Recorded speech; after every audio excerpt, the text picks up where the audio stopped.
আসসালামু আলাইকুম আরহামাতুল্লাহি ওবারাকাতুহু। সম্মানিত দিনী ভাই ও বোনেরা, আজকে আমরা আলোচনা করব স্বপ্নে মসজিদ দেখলে তার কি ব্যাখ্যা হবে। আল্লামা মুহাম্মদ ইবনে সিরিন রহিমাহুল্লাহ এর মতে স্বপ্নে যদি কোনো ব্যক্তি মসজিদ দেখে তাহলে তার যে ব্যাখ্যা আল্লামা মুহাম্মদ ইবনে সিরিন রহিমাহুল্লাহ দিয়েছেন সেটি হলো ঈমান ও তাকওয়ার প্রতীক।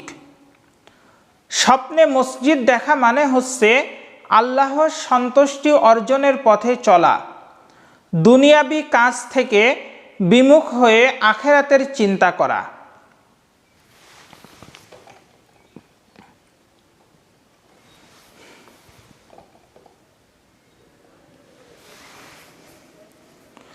অর্থ, এই স্বপ্ন মানুষকে ইবাদতের প্রতি উৎসাহিত করে ও দ্বীনি জাগরণ নির্দেশ করে।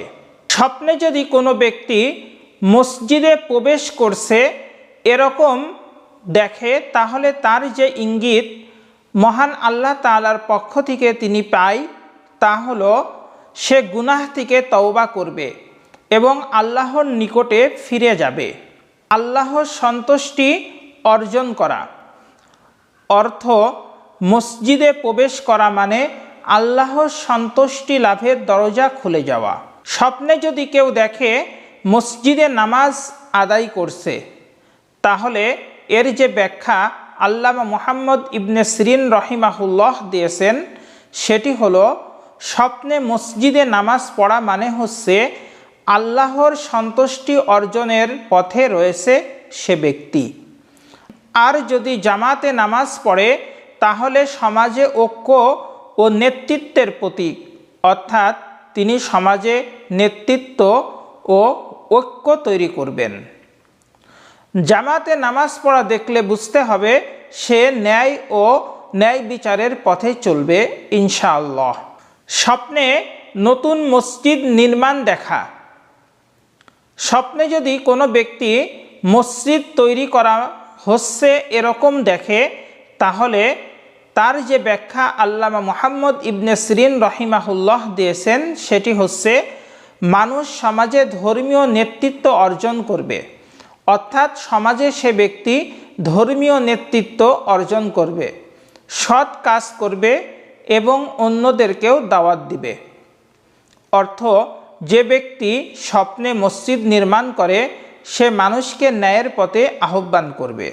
কোনো ব্যক্তি যদি ভাঙ্গা বা পরিত্যক্ত অবস্থায় মসজিদ দেখে তাহলে এটি ইঙ্গিত করে মানুষ ইবাদত থেকে দূরে আছে, দুনিয়াবি ব্যস্ততায় ওই ব্যক্তি ডুবে আছে। এটি আত্মসমালোচনার আহ্বান ও আল্লাহর দিকে ফিরে আসার নির্দেশ। অর্থাৎ কোনো ব্যক্তি যদি স্বপ্নে ভাঙ্গা বা পরিত্যক্ত মসজিদ দেখে তাহলে সে দুনিয়ার প্রতি মক্ত আছে, এটাই ইঙ্গিত করে। মসজিদে কুরআন তেলাওয়াত দেখা রহমত ও হেদায়েতের ইঙ্গিত। যদি কেউ দেখে সে মসজিদে বসে কুরআন তেলাওয়াত করছে তবে এটি আল্লাহর রহমত, নূর ও জ্ঞান লাভের প্রতীক। আল্লামা মুহাম্মদ ইবনে সিরিন রহিমাহুল্লাহ বলেন, কুরআন পাঠের স্বপ্ন মানে দুনিয়া ও আখিরাতে সম্মান অর্জন। স্বপ্নে যদি কেউ মসজিদে আজান শোনে তাহলে তার যে ব্যাখ্যা আল্লামা মুহাম্মদ ইবনে সিরিন রহিমাহুল্লাহ দিয়েছেন সেটি হলো দাওয়াত ও সততার প্রতীক। আজান শুনলে বা নিজে দিলে তা ইঙ্গিত করে আল্লাহর পথে মানুষকে আহ্বান করার সৌভাগ্য লাভ। এটি সৎ কাজের প্রচার ও অন্যদেরকে ভালো কাজে উৎসাহিত করার প্রতীক। মসজিদে ময়লা বা অন্ধকার দেখা। যদি কেউ স্বপ্নে মসজিদ নোংরা বা অন্ধকার দেখে তাহলে তার যে ব্যাখ্যা আল্লামা মুহাম্মদ ইবনে সিরিন রহিমাহুল্লাহ দিয়েছেন তা হলো আল্লাহর সন্তুষ্টি থেকে দূরে থাকা বা পাপাচারে জড়িয়ে পড়ার সতর্ক বার্তা। অর্থ, সে ব্যক্তিকে অবশ্যই আল্লাহ তাআলার সন্তুষ্টির জন্য কাজ করতে হবে এবং পাপাচার থেকে নিজেকে যত দ্রুত সম্ভব দূরে সরিয়ে আনতে হবে। মসজিদে আলো দেখা, যদি স্বপ্নে কোনো ব্যক্তি মসজিদ আলোকিত বা সুন্দর সাজানো এরকম দেখে, তবে এটি সেই ব্যক্তির ঈমানি শক্তি, আল্লাহর রহমত ও দ্বীন প্রতিষ্ঠার নিদর্শন ও বরকতের প্রতীক হিসেবে বিবেচিত হবে। মসজিদে একাকী নামাজ পড়া, এটির যে ব্যাখ্যা আল্লামা মুহাম্মদ ইবনে সিরিন রহিমাহুল্লাহ দিয়েছেন সেটি হলো ব্যক্তিগত তওবা ও আল্লাহর সাথে সম্পর্ক। একা নামাজ পড়া মানে ব্যক্তিগত চিন্তা ভাবনা, তওবা এবং আত্মসমালোচনার সময় এসেছে। যদি কোনো ব্যক্তি এই স্বপ্ন দেখেন তাহলে তাকে তওবা করতে হবে, আল্লাহর কাছে ক্ষমা চাইতে হবে, ইস্তেগফার করতে হবে, আল্লাহর সাথে সম্পর্ক আরও দৃঢ় করতে হবে। সারসংক্ষেপে আমরা বলতে পারি মসজিদ দেখা ঈমান ও তাকওয়ার প্রতীক। মসজিদে প্রবেশ তাওবা ও নেক কাজে বা নেক পথে ফেরা। মসজিদে প্রবেশ তাওবা ও নেক পথে ফিরে আসার প্রতীক। মসজিদে নামাজ ইবাদত ও সমাজে ঐক্য। নতুন মসজিদ নির্মাণ সৎ কাজ ও নেতৃত্ব প্রদানের প্রতীক।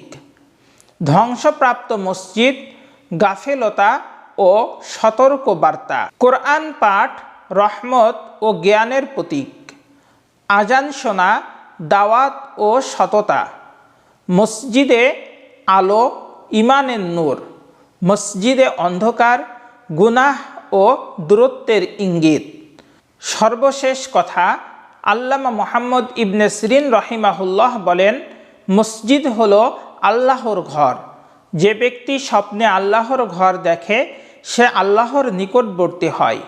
সম্মানিত দর্শকবৃন্দ, তাই আমরা যদি কেউ স্বপ্নে মসজিদ দেখি, আশা করা যায় সেটি আমাদের সৌভাগ্যের প্রতীক। আজকে এ পর্যন্তই। আপনাদের দীর্ঘায়ু ও মঙ্গল কামনা করে আজকে আমরা আমাদের আলোচনা এখানেই শেষ করছি। আল্লাহ হাফেজ। আসসালামু আলাইকুম ওয়া রাহমাতুল্লাহি ওয়া বারাকাতুহু।